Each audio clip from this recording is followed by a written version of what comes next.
Before going into this video, we heartily welcome you all into e-Gurukulam for IAS. Let's start. In the next videos, we are going to know about erosional and depositional landforms made by running river. To understand it better, one has to know about stages of a running river. Courses of a river. A river, on the basis of its course, can be divided into three stages: upper course or stage of youth, middle course or stage of maturity, and lower course or old stage. Upper course, erosion dominates. The river flows down the steep slope in hilly or mountainous areas, and as a result, its velocity and eroding power are at their maximum. As the river flows down with high velocity, vertical erosion or downward cutting will be high, which results in the formation of V-shaped valleys. Waterfalls, rapids, and gorges exist where the local hard rock bodies are exposed.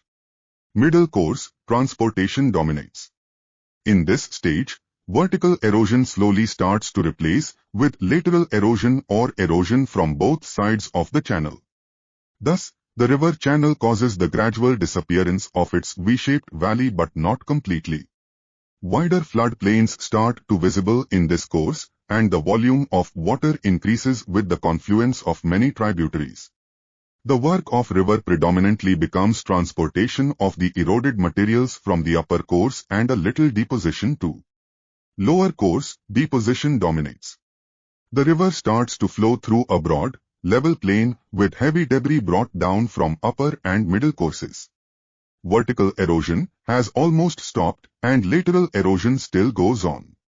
The work of the river is mainly deposition, building up its bed and forming an extensive floodplain.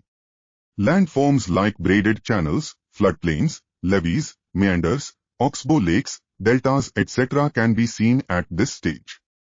That's all for this video. Meet you in next video discussing about landforms made at each stage of running river. Thank you. Like and subscribe to e-Gurukulam.